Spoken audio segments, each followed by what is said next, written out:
Jumpa lagi dengan saya Nafis di Perawat di Jerman. Kali ini saya punya bintang tamu spesial, teman SMA sebenarnya. Tapi luar biasa sekali, sangat inspiratif dan beliau sudah selesai dokter di Jerman. Oke. Apa ya? Wow gitu. Jadi kali ini kita akan sharing dengan Mbak Siti Nurul. Atau langsung saya panggil aja Bu Dokter Siti Nurul. Gitu kali ya. Oke, panggil saja Nurul. Oke, sekarang namanya Bu Nurul ya. Oke, siap. Ya udah, sama Bu Nurul ini. Langsung aja Bu diperkenalkan namanya, kesibukannya sekarang apa, dan monggo. Oke, terima kasih. Ini Bu Nafis apa Mbak Nafis ya? Terserah aja. Oke, ya. Jadi perkenalkan, nama saya Nurul. Sibuk apa ya sekarang? Ya, tidak terlalu sibuk sih. Sibuk mengajar. Mantap. Ya, sudah selesai kuliah, terus sekarang baru mulai mengajar gitu. Mantap. Mengajar apa Bu? Sekarang mengajar kimia farmasi. Kimia farmasi. Ya. Untuk apa? S1, S2 atau? Sementara S1. S1, mantap. Langsung. Dulu gimana ceritanya memilih S3-nya di Jerman, Bu? Wah, itu sebetulnya panjang ya ceritanya. Tapi kalau singkatnya sih, dulu sebetulnya mencari pekerjaan ya sebelum mencari S3. Jadi saya sudah lulus S2, kemudian berencana mencari pekerjaan. Kemudian kan kalau misalnya pekerjaan riset itu kebetulannya kalau misalnya di negara-negara di Eropa itu kan PhD itu juga sebuah lowongan pekerjaan gitu ya. Kalau di sana, kalau di Jerman sendiri juga seperti itu. Kemudian saya itu niatnya tidak langsung mencari Jerman gitu sih, tapi mencari pekerjaan research job di negara-negara Eropa gitu. Kemudian saya itu pergi ke laman findaphd.com. Jadi di situ itu seperti apa ya? Di situ tuh ada lowongan-lowongan pekerjaan untuk PhD student. Nah, dari situ saya melamar pekerjaannya atau melamar sebagai PhD student, kemudian melewati berbagai tahapannya sehingga akhirnya saya melanjutkan sekolah di Jerman gitu. Mantap. Habis dari Inggris langsung ke Jerman. Dulu ada syarat apa? Syarat bahasanya gitu berapa minimalnya? Kalau syarat bahasa sebetulnya itu tergantung ya. Jadi adalah yang IELTS atau TOEFL standar sekitar 7 kalau tidak salah. Tapi karena saya itu sudah lulus kuliah S2 dari English speaking countries, kan saya lulusnya dari London di UK, jadi saya tidak perlu lagi memasukkan syarat bahasa gitu ya. Jadi memang bahasanya karena PhD itu bahasanya bahasa Inggris, jadi juga tidak memerlukan persyaratan bahasa Jerman gitu, juga tidak perlu. Yang penting bahasa Inggris itu IELTS atau TOEFL. Tapi kalau sudah dari English speaking countries kita tidak perlu lagi mengumpulkan persyaratan itu. Jadi ya alhamdulillah tidak perlu Luar biasa. mengumpulkan itu. Itu berarti syaratnya apa aja kalau yang S3 di Jerman waktu itu selain itu? Kalau untuk S3 di Jerman itu tergantung ya, itu jadi beda-beda. Kalau skema saya itu kan ada beda-beda skema S3 gitu ya. Kalau skema saya kan sebetulnya saya research projectnya itu di hospital, kayak di klinikum gitu, universitas klinikum. Jadi jatuhnya saya melamar dulu pekerjaan project ini di rumah sakit atau di research group di rumah sakit ini. Itu syaratnya sebetulnya mirip dengan syarat melamar kerja ya, seperti kayak motivation, CV, kemudian nanti ada interview, terus ada presentasi, ada visiting gitu-gitu. Dan setelah diterima sebagai researchers di hospital itu baru dimulai proses untuk mendaftar S3-nya di universitas. Nah, kalau di universitas sendiri itu persyaratannya ya umum sih, seperti persyaratan di universitas biasa, seperti kayak kalau di Jerman namanya research outline, itu seperti kayak proposal PhD-nya nanti research project-nya mau seperti apa. Kemudian syarat yang kedua adalah dukungan dari supervisor. Jadi emang harus sudah punya supervisor dulu. Nanti supervisornya siapa? 2 orang. Kemudian ya seperti syarat lainnya administratif, ijazah pendidikan sebelumnya, bahasa dan yang lain-lainnya normal gitu. Tapi yang paling penting adalah research proposal sama dukungan dari calon supervisor. Itu harus sudah ada untuk masuk ke universitas. Jadi tetap yang pertama berarti stepnya cari tempat kerja dulu, baru cari supervisor, atau supervisor dulu baru cari tempat kerja? Iya, supervisor saya itu ya di tempat kerja itu. Oke. Okay. Jadi kan saya mendaftarnya dari research group. Nah di research group itu kan sudah ada profesornya. Jadi profesor di research group itu menjadi supervisor saya. Kemudian setelah saya mendapatkan supervisor yang mau mensupervisori S3 saya, baru kemudian saya mensubmit ke universitas. Jadi bilang ke universitas kalau saya punya research project seperti ini dan supervisor sudah punya supervisor ini dari universitas itu juga. Kemudian baru bisa diproses nanti aplikasinya tergantung dengan syarat-syarat lain seperti ijazah pendidikan sebelumnya kayak gitu. Tapi overall kalau sudah ada supervisor yang mau mensupervisori, kayaknya universitas itu udah oke, karena pasti udah diseleksi sama supervisornya sebelum ke universitas. Jadi di universitas itu lebih ke administratif gitu. Oke, mantap. Berarti sebelum daftar di research groupnya itu udah riset dulu kan supervisornya siapa dan lain sebagainya gitu? Iya, kita sudah cari-cari ya, seperti kita mau nyari sekolah aja lah ya. Kita udah tahu kira-kira mau sekolahnya di mana, mau jurusannya apa, research groupnya mau risetnya tentang apa, itu kita cari-cari dulu yang sesuai minat kita. Kemudian kita baru cari nih kira-kira misalnya saya mau tentang analisis gitu ya, berarti saya kan cari-cari supervisor atau research group yang yang bagus di bidangnya itu siapa aja, itu nanti baru saya hubungin gitu, tanya-tanya apakah ada lowongan, apakah ada bisa menjadi supervisor kita atau tidak gitu, baru kita proses gitu. Tapi kalau misalnya sekarang itu banyak sekali, kalau misalnya anda itu buka website findaphd.com, di situ tuh sudah banyak supervisor yang menawarkan project-project mereka. Jadi kita istilahnya udah nyari di situ terus jadi langsung apply kerja gitu. Itu bisa menjadi salah satu tips untuk mendapatkan PhD lebih cepat. Karena kalau kita misalnya email banyak supervisor gitu kan, kita nanya-nanya apakah ada project, apakah mau jadi supervisor kita, itu kalau menurut saya bisa, tapi waktunya sangat lama sekali. Kalau misalnya ada supervisor yang sudah punya project, kita tinggal apply gitu, lebih cepat kalau menurut saya. Karena ditolak langsung lebih cepat, jadi kita bisa langsung ganti. Kalau misalnya email kan kita harus nunggu lama gitu, nanti ngingetin lagi, prosesnya lama, sudah diskusi lama ternyata nggak cocok terus nggak jadi, itu kan repot ya. Tapi kalau misalnya pakai lamaran research gitu kan jauh lebih cepat, karena biasanya hasilnya akan keluar 2 minggu, sekitar 2 minggu itu nanti udah keluar screeningnya, kamu masuk ke tahap selanjutnya atau enggak gitu. Nanti tahap selanjutnya baru ada wawancara, presentasi dan lain-lainnya sesuai dengan keinginan supervisor masing-masing. Berarti kan udah punya proposal atau judul yang mau dibuat S3-nya sebelum mengajukan ke profesornya kan ya? Idealnya seperti itu, tapi kalau kasus saya baru tahu generalnya aja, saya mau dianalisis gitu. Karena kebetulan kalau pakai lamaran yang research itu kan supervisor kayak punya garis besar projectnya seperti apa, jadi nanti kita hanya propose metode-metodenya atau cara mencapai tujuan itu gitu. Jadi nggak 100% proposal gitu, nggak, tapi lebih ke kayak tema besarnya sudah ada, terus kita tinggal mencari cara mencapai target di tema besarnya itu. Tapi emang lebih baik sudah punya proposal yang ya bukan fix tapi garis besarnya harus sudah ada gitu, karena kan kita harus menjelaskan ke profesornya kenapa kita memilih risetnya seperti itu, terus kemungkinannya gimana. Mantap. Itu berarti prosesnya kalau yang S3-nya ini berapa lama? Maksudnya apa, proses mencari S3-nya atau proses S3-nya sendiri? S3-nya sendiri. Kalau proses S3-nya itu standar ya. Kalau misalnya di Jerman itu ya standarnya sebetulnya dari universitas itu 3 tahun.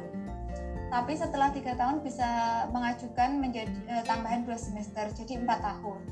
Jadi pokoknya itu 4 tahun. Kalau 4 tahun itu kita seumpamanya nih belum bisa lulus gitu, kita harus mengajukan permintaan tertulis untuk menambah semester gitu. Sampai ya mungkin 5 tahun atau 6 tahun gitu.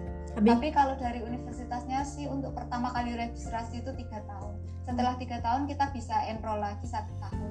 Tapi setelah 4 tahun benar-benar butuh surat tertulis untuk mengajukan tambahan waktu. Itu berarti kemarin habis selesainya dalam berapa lama S3-nya? Kalau saya itu kemarin sekitar 7 semester, jadi 3,5 tahun sih. Ya, jadi saya mengajukan tambahan 1 semester. Itu termasuk yang cepat sekali bukan 3,5 tahun itu? Ya paling cepat pasti 3 tahun ya, karena kan dari univnya minimal 3 tahun gitu. Ya sudah lumayan sih, tapi ada banyak sih yang selesai 3 tahun, yaitu tergantung proyeknya dan tergantung kita ya juga. Oke. Itu kalau kayak S3 gitu tuh ada berapa sih yang sama profesornya itu, bimbingan gitu? Itu tergantung kapasitas profesornya ya. Ada profesor yang menerima banyak mahasiswa, ada yang enggak gitu. Itu sepertinya emang tidak ada batasan gitu ya ke supervisornya. Yang membatasi itu adalah supervisornya sendiri, apakah mereka masih punya kapasitas untuk mensupervisori atau enggak. Soalnya kan kalau terlalu banyak kan juga nanti dia sendiri yang kewalahan gitu kan. Kalau di tempat saya sih profesor saya yang bareng sama saya, ya nggak bareng sih, tapi kayak tahun sebelumnya saya dan lain itu kan sebelum lulus masih dihitung studinya dia gitu kan ya. Itu mungkin sekitar 7 ya. Mantap. 7 sampai 10 lah. Karena kalau belum lulus kan dia, kalau masih banyak yang belum lulus juga dia tidak mau menerima PhD yang baru lagi kan, karena itu beban untuk mereka juga mensupervisori. Tapi kalau dari univ seperti itu tidak ada batasan sih dia mensupervisori berapa.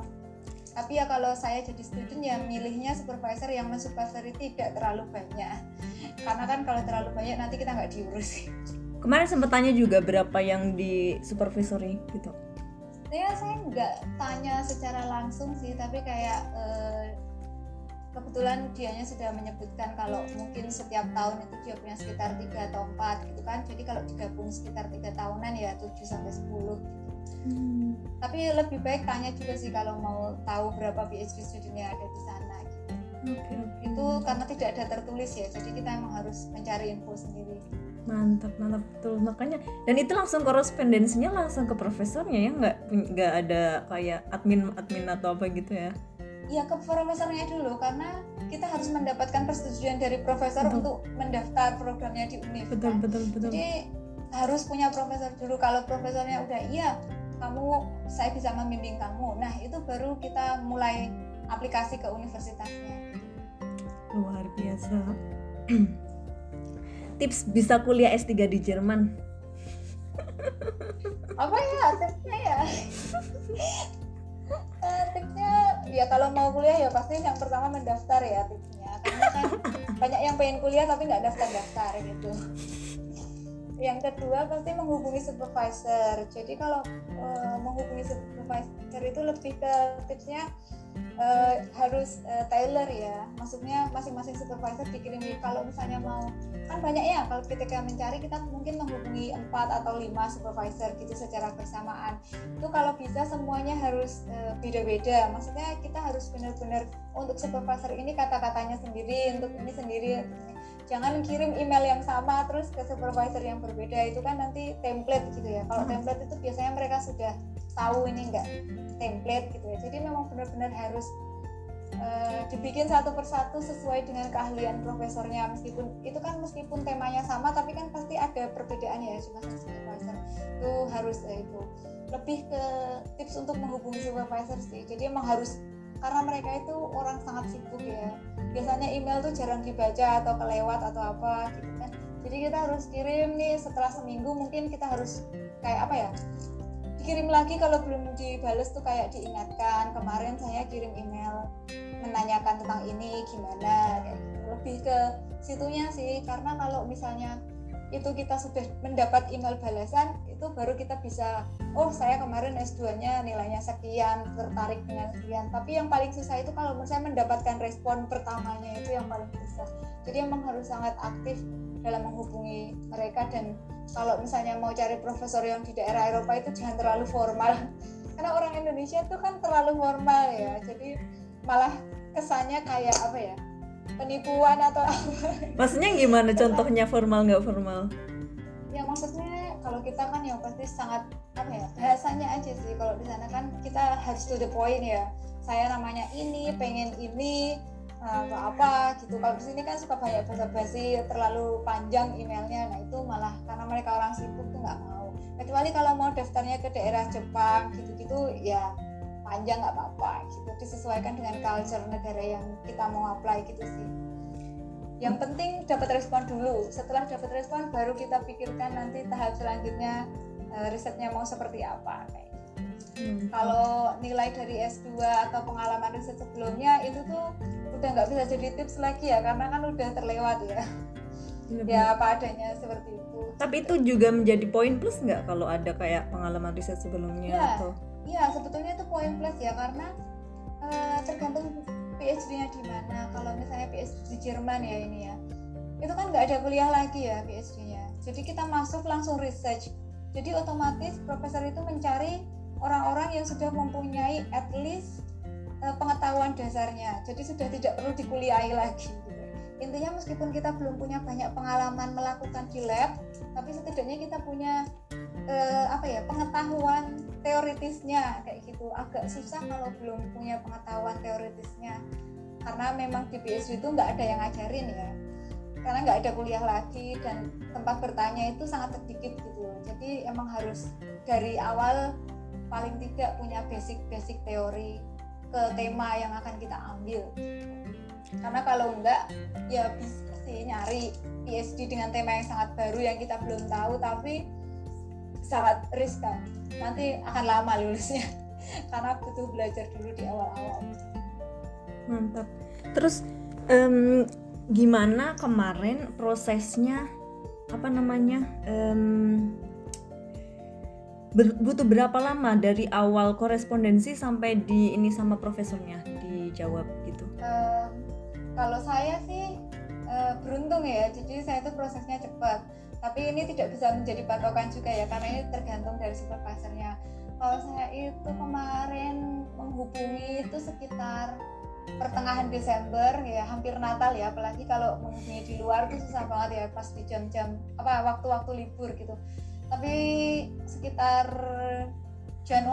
awal Januari itu sudah mendapatkan respon untuk tahap selanjutnya. Jadi sekitar 2 minggu itu sudah mendapatkan respon untuk ikut tahap selanjutnya kayak gitu. Tapi itu tidak bisa jadi patokan ya, karena bisa jadi cepat, bisa jadi sangat lama gitu. Kalau saya itu, tapi setelah itu kan harus butuh wawancara, presentasi dan yang lain-lain, itu mungkin sekitar 2 mingguan. Kemudian untuk pengumuman beneran dikasih tahu, oh kamu keterima, itu sekitar awal Februari. Jadi ya butuh waktu sekitar 1,5 bulan lah untuk proses itu. Tapi itu kan karena saya mendaftarnya lewat lamaran research ya. Kalau misalnya kalian menghubungi satu-satu profesornya terus ngomong, itu bisa sangat lama ya, bisa 1 semesteran, 6 bulan. Oke. Itu untuk mendapatkan profesor yang setuju. Wow. Nah, setelah kamu dapat profesor yang setuju, nanti kan ada proses pendaftaran di universitasnya juga ya. Kalau pendaftaran di universitas itu tergantung universitas yang masing-masing sih. Kalau di Jerman ya relatif ya lumayan cepat lah, sebulanan 2 bulan gitu. Itu kemarin semuanya pakai Skype, wawancara, presentasi dan lain sebagainya atau lewat apa? Ya, kalau kemarin itu saya pakai itu karena kebetulan kan saya di Indonesia ya waktu itu, jadi emang itu dulu pakai Skype. Itu berarti kalau S3 itu nggak ada kayak proses winter semester atau summer semester gitu ya? Berarti langsung kalau prosesnya udah keterima bisa langsung udah mulai projectnya gitu? Nggak ada rentang waktunya? Winter semester, summer semester juga. Oh tetap ada? Tapi gimana ya, kalau PhD itu bedanya ada waktu. Jadi misalnya nih saya sudah masuk keterima misalnya Januari gitu kan, itu kan nggak pas semester ya. kalau mau itu kita bisa langsung ke sana dan udah mulai risetnya, tapi nanti memasukkan ke universitasnya itu di akhir Maret untuk yang summer semester gitu. Atau di bulan Agustus September untuk yang winter semester. Jadi kalau di Jerman itu boleh sudah mulai research duluan asalkan kurang dari 1 semester. Jadi misalnya kamu udah mulai bulan Januari, April itu harus sudah daftar yang summer semester. Kalau daftarnya nanti di winter semester itu agak bermasalah karena riset kamu udah mulai hampir 1 tahun ya, kecuali nggak bilang. Tapi banyak kan nggak bisa, jadi emang harus sudah dalam 1 semester gitu, atau dalam waktu 6 bulan. Oke. Terus kemarin ke Jermannya bulan apa itu? Kalau Februari Maret udah fix? Kalau saya sih karena awal Februari udah fix, tapi kan karena dari Indonesia kan butuh mengurus visa dan yang lain-lainnya, yaitu jadi lama. Jadi saya itu mulainya Maret ya, akhir Maret itu saya berangkat ke Jerman. Jadi kalau saya pas 1 April itu kan pas awal mula summer semester ya. Tapi itu karena masalah visa sih. Sebetulnya dari supervisor itu udah nyuruh saya datang itu sekitar akhir Februari gitulah atau awal Maret gitu. Tapi kan karena mengurus visa itu juga agak lama ya prosesnya. Jadi nunggu kalau saya sampai visanya jadi itu visa saya tuh ngajuin visa itu akhir Februari ya, udah jadi akhir Maret terus saya langsung berangkat. Terus kalau tantangan S3 ya, kalau kayak yang kuliah biasa di Jerman tuh kalau yang nggak lulus mata kuliah 3 kali kan di DO ya. Apakah di S3 itu ada sistem kayak gitu juga? Sistem DO gitu? Karena nggak ada kuliah lagi ya, jadi nggak ada sebetulnya, tidak ada formalitas sistem DO, tapi bisa DO. Gimana ya, itu tergantung supervisornya gitu sih. Jadi kalau S3 itu kalau di Jerman begitu S3 langsung masuk research, tidak ada secara formal kuliah, tapi nanti ya kita bisa ikut kuliahnya itu kalau misalnya kita butuh informasi, butuh ilmu tentang apa gitu. Nanti mungkin supervisornya lagi memberi kuliah anak-anak S2, itu kita bisa join, tapi tidak ada secara formal tuntutan kuliah gitu. Atau nanti universitas mengharuskan kita ikut satu materi tertentu, nah itu baru kita ikut kuliah, tapi tidak tidak secara tidak secara tertulis itu ada di syarat untuk S3. Memang ada sih yang kita harus ngambil kelas, tapi itu tergantung dari universitasnya. Misalnya universitasnya tuh merasa kamu tuh misalnya nih S1 S2 dari Indonesia, terus tiba-tiba S3 di Jerman. Kemudian universitas mau menerima kamu tapi merasa ada gap keilmuan di Jerman dan di Indonesia, itu mungkin mereka akan meminta Anda untuk mengambil beberapa SKS kuliah gitu. Tapi itu tergantung, jarang banget terjadi. Dan biasanya sih langsung research gitu. Jadi nggak ada sistem kalau nggak lulus ujian kuliah apa, mata kuliah apa gitu, nggak ada. Jadi yang ada cuma research kamu itu seperti apa, dan nanti mungkin ada evaluasinya tuh dari research groupnya. Jadi mungkin profesor atau asosiasi PhD di situ atau research groupnya itu nanti akan ada evaluasi kira-kira ini gimana, bisa dilanjutkan atau enggak. Ya itu kemungkinan di situ baru ada bisa enggak lanjut atau DO. Enggak DO juga sih, tapi maksudnya mungkin dianggap tidak bisa untuk melanjutkan lagi atau apa gitu, bisa terjadi, tapi tergantung supervisor dan tergantung proyeknya gitu. Enggak dari universitasnya lulus kamu DO gitu, enggak. Kecuali nggak lulus dalam waktu berapa tahun yang ditentukan, itu mungkin udah nggak bisa nambah semester lagi, ya mau nggak mau harus DO. Tapi kalau masalah nilai atau apa itu benar-benar tergantung supervisor. Jadi ya supervisor harga mati. Ya kalau supervisornya setuju, universitas itu setuju. Mantap. Tak ada maksimal tahunnya berapa tahun nggak sih kalau dari ini biasanya S3? Ada nggak ya, 6 tahun apa ya, itu kayaknya beda-beda tergantung universitasnya. Jadi itu nggak negaranya, tapi emang harus dicek di universitasnya itu. Kayak di universitas saya itu minimal 3 tahun, tuh maksimalnya 5 atau 6 tahun ya, sepertinya sekitar 5 tahun gitu.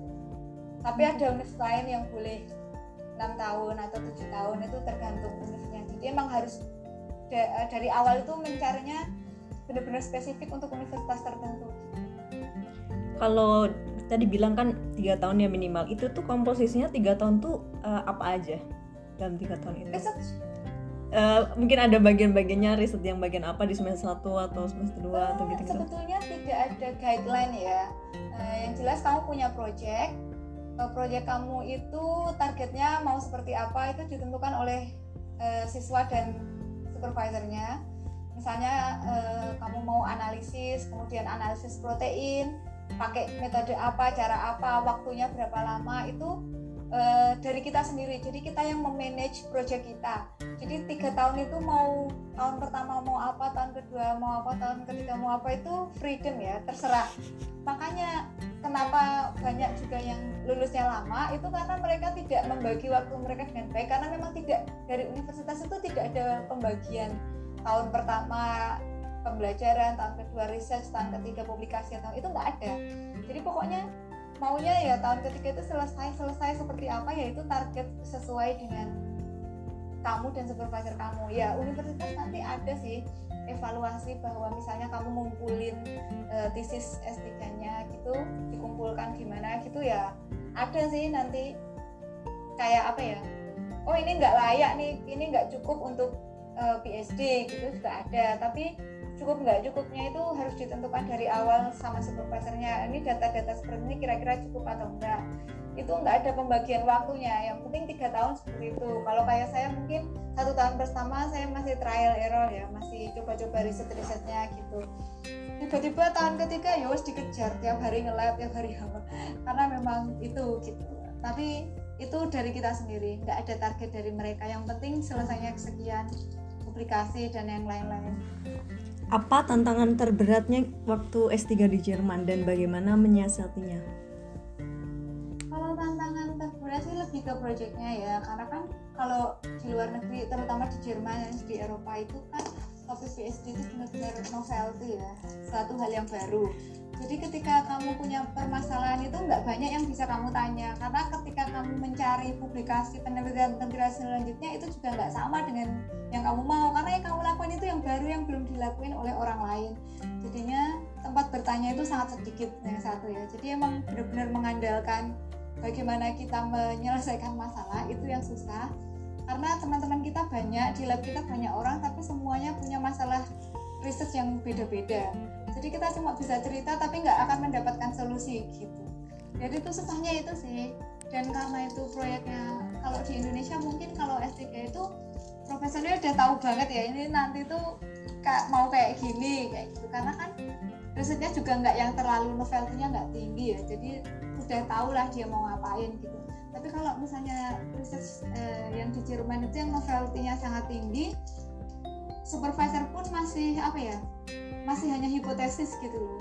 Jadinya ketika kita harus banyak diskusi dan yang lain-lainnya itu banyak, dan nanti banyak, kalau di tempat saya sih sering banyak kayak apa ya, beda pendapat gitu ya, karena kan mau nggak mau masih sama-sama baru gitu ya, meskipun dia sudah menjadi profesor sejak lama, tapi kan topik yang kita kembangkan dan penelitian yang kita lakukan sangat baru ya, novelty-nya tinggi. Jadi memang susah sih, paling susah tuh kayak gitu, kayak temennya banyak, orangnya banyak, tapi ya pendengar banyak tapi tidak banyak yang memberi solusi, ya itu yang paling susah sih kayak gitu.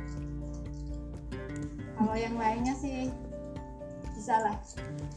Dalam 3 tahun itu sepanjang waktu fokus dalam riset atau tetap masih bisa liburan seperti umumnya kalau liburan-liburan di Jerman gitu kan ada summer ya, masih gitu sih, karena kan kalau di Jerman kan kalau kerja kan ada 30 hari cuti ya setahun. Iya. Ya itu kan udah liburan terus. Oke. Kalau saya sih jarang lembur ya. Tapi lembur nggak lembur itu tergantung kitanya sih. Kalau kita mau lembur ya lembur, kalau enggak. Tapi kalau saya sendiri sih sebisa mungkin nggak lembur ya. Jadi kalau jam kerjanya jam 9 sampai jam 5, sebisa mungkin ya jam 9 sampai jam 5. Setelah itu ya kerjain hari selanjutnya. Pernah sih lembur tapi cuman kayak beberapa kali karena memang itu kepepet banget. Itu kayaknya tergantung orangnya sih. Kalau orangnya terlalu sangat ambisius mau cepet-cepet selesai ya mungkin lembur-lembur terus atau apa. Kalau saya sih enggak ya. karena kebetulan juga supervisor di tempat saya itu easy going, jadi dia nggak yang terlalu apa ya, dia suka liburan juga, jadi nggak masalah orang-orang pada liburan. Karena penting ya, karena pusing kan setiap hari di lab. Tapi kalau saya sih bersyukurnya ya masih sering pergi-pergi, sering banget malah. Luar biasa, luar biasa. Waktu S3 di Jerman kan baru banget ya datang ke Jerman langsung S3. Ada shock culture gitu nggak dengan kayak sifatnya orang Jerman atau yang lainnya? Kalau saya sih sebetulnya shock culture-nya udah dulu ya waktu ke UK ya, maksudnya jadi itu kan beda banget ya culture di Indonesia sama di UK. Tapi kan ketika di UK kan udah menyesuaikan diri ya, udah 1,5 tahun di sana. Kemudian pas ke Jerman ya itu udah hampir mirip ya, meskipun berbeda tapi kan ya mirip ya.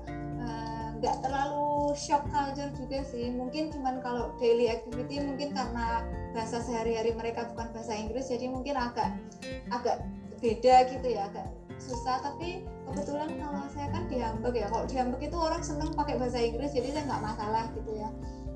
Terus yang kalau culture seperti orang mereka lebih tepat waktu, lebih keras kalau kerja atau apa, itu nggak terlalu beda sama waktu di UK sih, jadi nggak terlalu shock. Nah, cuman ya kalau misalnya langsung dari Indonesia terus langsung ke Jerman ya mungkin agak shock ya sama culture-nya mereka tuh, the point atau apa, beda ya sama orang Jawa yang gimana gitu kan ya, istilahnya masih banyak small talks gitu. Kalau di sana kan enggak. Tapi kalau saya sih alhamdulillahnya lancar-lancar saja, nggak terlalu ini, karena memang lingkungannya lingkungan internasional di tempat profesor saya, jadi banyak teman yang orang-orang asing juga gitu loh, jadi istilahnya tuh nggak yang terlalu sendirian banget.